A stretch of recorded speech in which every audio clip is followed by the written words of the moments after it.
Hey guys, I'm Kelly and my co-host is Amber, and welcome to the Brown Girls Guide podcast where we discuss everything we wish we knew growing up. Hey guys, remember that if you missed any of our previous episodes, you can catch them on Facebook, YouTube, Spotify, Apple Podcasts, IONO, and Google Podcasts.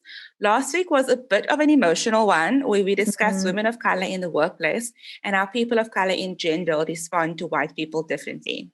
For sure. And this week, we continue the workplace theme, but on a much lighter level. We're chatting about things we wish we knew before we joined the working world and things that we continue to learn even now, like so many years later. But first, of course, this podcast is almost always recorded over a glass of wine because it's meant to feel like a hangout, like a chat with your peeps. People say Yes. peeps. Or am I just old? I say peeps, but then again, I'm pushing 30, so I'm not cool anymore. I don't know. Okay. It's meant to feel like a chat with your peeps. So we invite you to pour yourself a glass of wine or a non-alcoholic like something, and just to chat away with us. Amber, what are you drinking today? Okay, so today I'm having a glass of red wine from Portugal. I know it sounds very weird, but to be honest, I was ordering on the Checkers 60/60 app, and my closest Checkers is Clove Street, and they don't have, the usual wines on there that are like under 100 Rand. Everything is a bit bougie. Okay. So, yeah, I just had to check what the cheapest red was, and it was this one. It doesn't even say what kind of blend it is. It literally says product of Portugal, red wine. Sounds amazing. It actually tastes really good, and I love a red wine during cooler weather like this. So I'm happy. What are you having? I'm also having a red. I was going to open the fancy bottle of Uvamira. I got the name right today. I was going to open that bottle, but I decided against it. I mean, this bottle is also a bit fancy, I guess. I am drinking a D'Oria Shiraz. Is it Shiraz? Is that how you pronounce it? I'm not. You are asking the wrong person. I'm the furthest thing from a wine snob, so I'm never going to know how to say I'm Shiraz or drinking Shiraz or... Shiraz from D'Oria.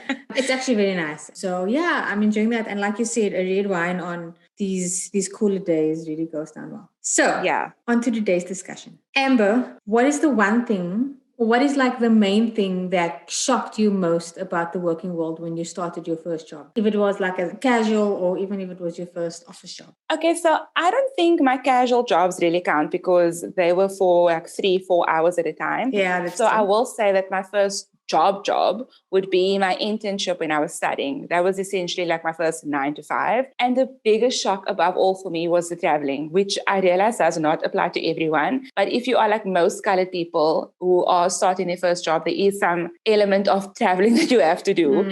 And I lived in Kuils River at the time, and I had to take the train to town every single day. And it takes a long time because the transport system is super unreliable. You could just stand in places for over an hour, and then you still have to get to town and walk to your office. So that was a big shock. And also just how tiring it can be to work for 8 hours every single day. It's something that you are not used to. And you need to be on for all of those hours every single day. I think that was really what was the biggest shock to me. What was your biggest surprise? That's actually true. I didn't actually think about the working 8 hours a day thing. Is it 8 hours of work, like 8 to 10 hours, whatever it is? Like that. Yeah, 8 to 10 hours. Exhausted me initially, like because you're at tech, so you're just there from like 8 in the morning to like 2 in the afternoon. But anyway. Yeah.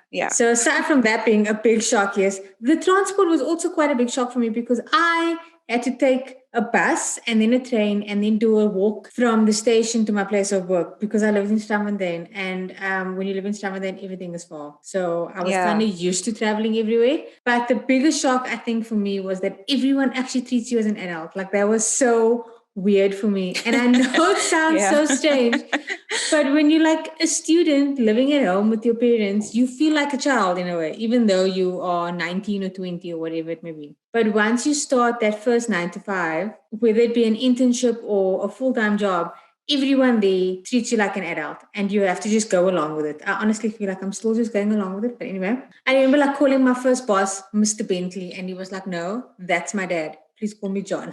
And it's just how you are as a child because everyone is Mr. So-and-so or Miss so-and-so. It's just respectful. Exactly. So having to call like people who were 30 years older than me by their first name really made me feel a little bit awkward, but also like an adult, in the workplace. That was just so strange. Is there anything you wish you were better prepared for in the working world? Like, for example, did you know how to ace that first interview out of the gates? For me, this might just be me, but I think interviews are the easy part because you can Google all those things. That's the way I see it. So for me, that's not something that I struggled with personally, but I totally agree about everyone treating you like an adult. I remember when I was working in a call center while doing my BTech, I think I was about 22, and my closest friend there who sat next to me was a woman over the age of 45. And it's just so weird that and like in the workplace, you are equals. You're both adults and you're there to do the same job. And if I saw her outside of work at a braai or anywhere else per chance, I would have said like Auntie. I'm not going to say her name, but I would have said Auntie Kelly or something. Yeah. But what I do wish I was more prepared for was managing my time. Like as a student, you have a set deadline for assignments and lecturers that, remind you of things. If you went to CPT, about Blackboard, there were all these notifications and people chatting with each other. Yeah. But in the working world, no one is there reminding you when you need to do certain tasks. If someone tells you something is due on a Friday and they brief you in on Monday, they're not going to check in every day and see how far you are with the report or something. On Friday, they're going to be like, hey girl, where's the report? Exactly. So you need to learn to manage your day and effectively work to reach your different deadlines. It's up to you to kind of learn how to prioritize what needs to be done. How about you? You hit the nail on the head with like the time management thing. It really is a big deal. And I wish I'd known how to do that better before like starting in the so-called real world. I know that at school they encourage you to like manage your time, especially like when it's exams and you have all the studying to do. But no one ever listened to their teachers, did they? Or even their parents back then. So it's only now that I time block and like I write down my deadlines and I like make little reminder notes for myself just to help me like manage my day and my time. I also really wish I'd known more about like speaking up in meetings, or rather like I wish I'd known how to contribute more to meetings or to brainstorming sessions. I felt so intimidated when I started out that I don't think I contributed many very good ideas to any strat sessions or meetings. And even when I thought of a good idea, I was definitely far too shy to say anything. Is there something like a confidence building workshop or a workshop on how to use your voice during a meeting? Because that would be a good one to take before you start your career path. It's also noting that those who speak up more in meetings are the ones who get noticed more like by the rest of the team. So if you're looking to make a name for yourself, learning how to contribute to a meeting or brainstorm is a good skill to have. Yes, that is so true. And I must admit, I still do not speak up enough in meetings. And it kind of ties back to our discussion that we had about being a colored person and my accent and being worried that what I have to say may not be received well, or my colleagues will think it's a silly idea just because of how I sound. And I actually did attend a workshop a couple of years back on how to use your voice, which I thought was a great idea by my manager at the time. But when I actually ended up going, I didn't make the most of it because a lot of the people in the workshop were white and their accents were, like the traditional white accent. And the facilitator was white too. So I felt really nervous and I didn't feel like I could project or really take in anything she was saying because I just was so self-conscious about the way I was sounding. And I would also say maybe outside of meetings, learn to share your ideas with your colleagues, send a message or an email to people in your team about cool things you think you could change or implement in your workplace or with a client even. And it may not always be that they choose to use your idea, but at least you'll show that you are innovative and you care about the environment you work in. I did this, funnily enough, when I was an intern because myself and a colleague, Nikita, that I've referenced before, we thought the office could use a revamp. It was a little bit boring and we just went all out. It was so extravagant. We had a whole PowerPoint presentation with mood boards and like even down to quotes about things that we wanted. And they actually ended up liking the idea and they made the changes to the office. The only sad thing is that my internship ended like as they were doing the revamp. So I didn't even get to enjoy the new office. But it just goes to show you never know when your idea might be picked or when they think it's something they could actually implement. That's actually a great idea about like sharing your thoughts and ideas outside of meetings too,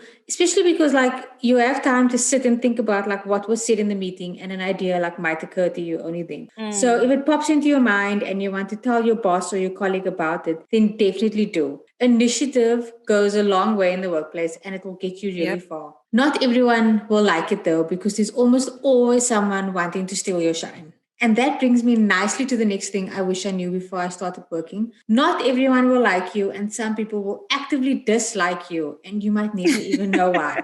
It could be literally any reason, from they don't like your shoes to the fact that you talk too much, or more often than not, they feel threatened by you. And when you pick up on this, especially the latter, I hope it doesn't like dim your shine. It's so easy to make yourself feel small to make others feel comfortable. But if you start out knowing and accepting that not everyone will be comfortable around you, not everyone will like your ambition, and not everyone will be keen to be your friend for various reasons, then that mindset of acceptance will help you understand that there are some things that you just can't change about others. And it's really not worth like changing yourself to suit them. Now, Kelly, this is something I can fully relate to, and you know this.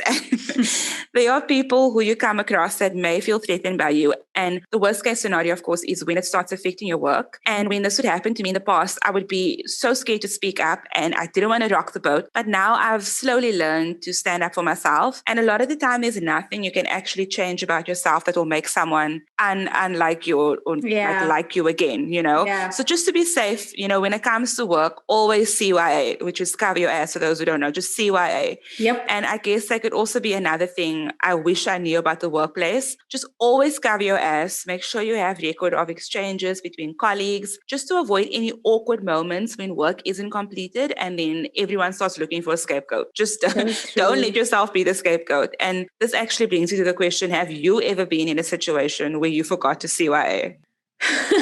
Probably. I mean, people will not hesitate to throw you under the bus, like in a heartbeat. And I've definitely learned to keep all the receipts. I don't feel it as much anymore, but it's still something you definitely learn when you're a junior. So if you're just starting out, definitely cover all your bases. Otherwise, it is a fight. Even when you're not a junior, just cover all your bases because it's going to be a fight anyway.